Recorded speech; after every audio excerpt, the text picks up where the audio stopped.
Assalamualaikum warahmatullahi wabarakatuh. Sudahkah Anda menanam hari ini? Ingat, menanamnya secara organik.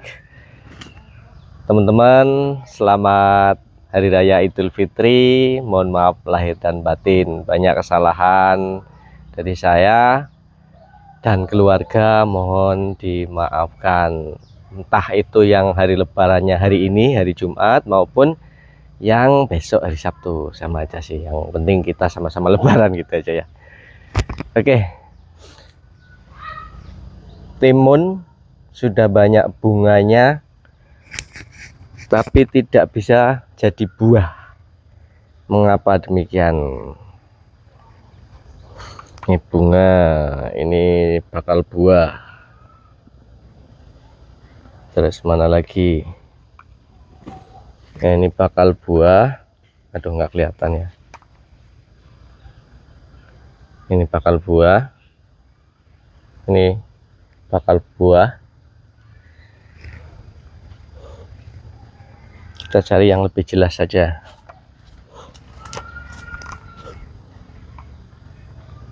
Mana. Ini bakal buah. Ini bakal buah. Ini bakal buah. Ini bakal buah yang jadi hijau. Ini yang gagal, bakal buahnya rontok paling ini kuning. Ini jadi insya Allah. Ini bunga saja. Ini bunga saja. Nah, ini bakal buah.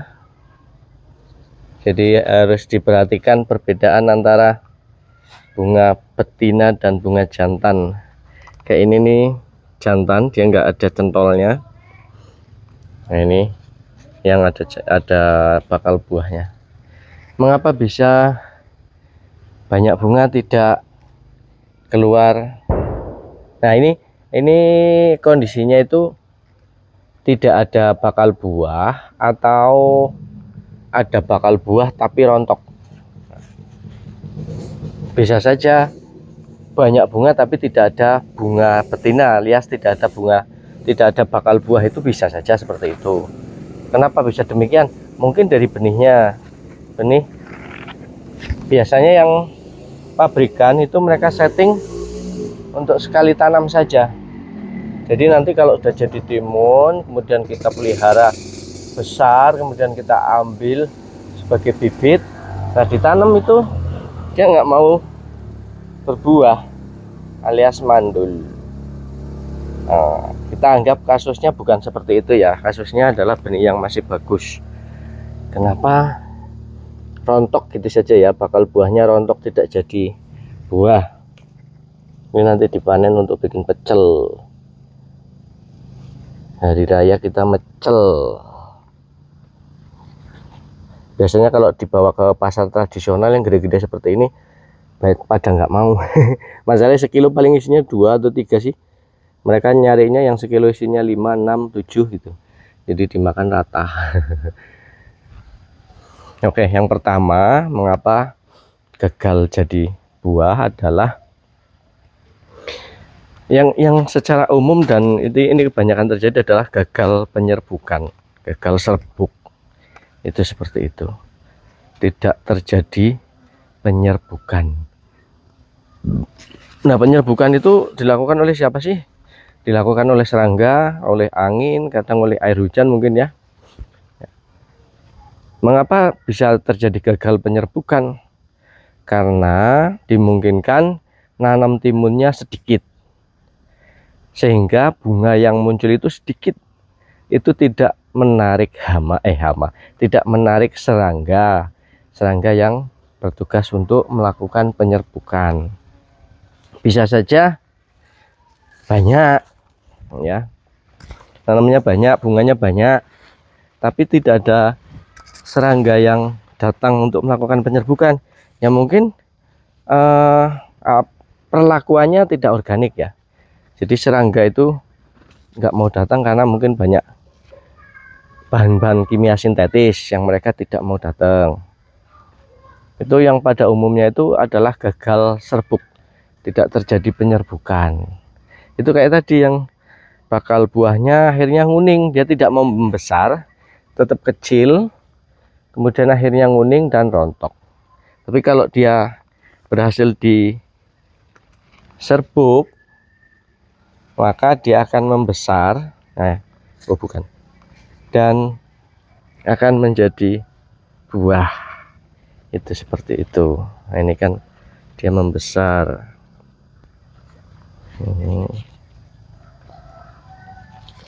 Ini kan kecil, ini asalnya kecil sekali kan. Nah seperti itu. Kemudian yang kedua, kemungkinan disebabkan oleh terlalu banyak air. Artinya apa? Ketika nanam timun di musim kemarau, musim penghujan, ya kemungkinan jenuh air itu ada.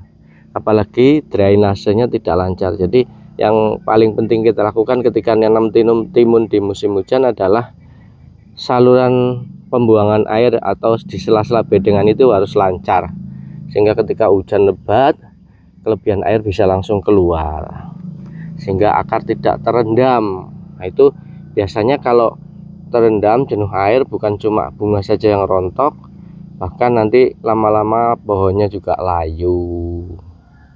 Yang kedua, yang ketiga, kemungkinan pH tanahnya terlalu asam. Asam itu berarti di bawah 6 ya. Di bawah 6 biasanya. Bisa 4, bisa 3 gitu ya. Bagaimana cara ngatasinya? Yang paling mudah ditaburi dolomit atau kapur pertanian. Kalau nggak ada ya kapur bangunan. Mungkin bisa dibantu dengan arang ya. Bisa arang kayu, arang sekam gitu.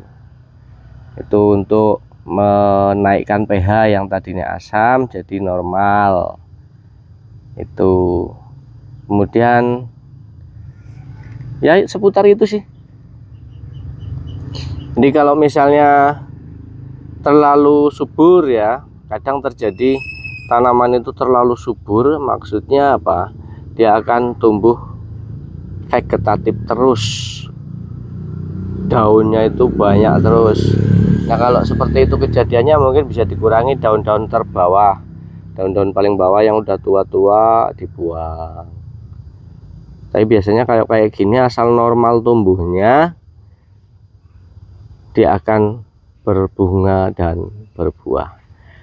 Sekali lagi kesimpulannya pada umumnya adalah gagalnya atau rontoknya bunga itu karena tidak terjadi penyerbukan. Oleh karena itu kalau memang tanaman timunnya dikit bisa dibantu dengan tanaman bunga yang banyak di situ. Kemudian nanam juga tanaman-tanaman lain yang beragam ya, supaya banyak serangga yang datang. Nggak usah khawatir, serangga itu ada yang baik juga ada yang kurang baik. Mereka akan saling mengontrol, jadi nggak perlu khawatir lah ya. Itu seperti itu. Paling itu saja sih. Jadi gagal penyerbukan, kemudian yang kedua mungkin jenuh air. Tapi kalau jenuh air biasanya efeknya tidak hanya ke bunga tapi ke tanaman juga. Jadi lebih condong ke gagalnya penyerbukan. Atau ya itu tadi, kalau kasusnya yang lain bibitnya yang bibit turunan yang kurang bagus, maka ya bisa saja dari bibitnya yang gagal menguning. Kalau yang berhasil ini membesar. Oke, demikian sedikit info tentang bunga timun yang rontok. Semoga ada manfaatnya. Terima kasih sudah nonton. Assalamualaikum warahmatullahi wabarakatuh. Ini timun surinya udah mulai ada bakal buah. Ini dia bakal buah timun suri. Ini bakal buahnya. Ada lagi enggak? Ini mentol. Udah lebaran malah timun surinya baru mau berbuah. Udah habis puasanya. Ini yang gagal. Ini. Nah, ini gagal. Kuning.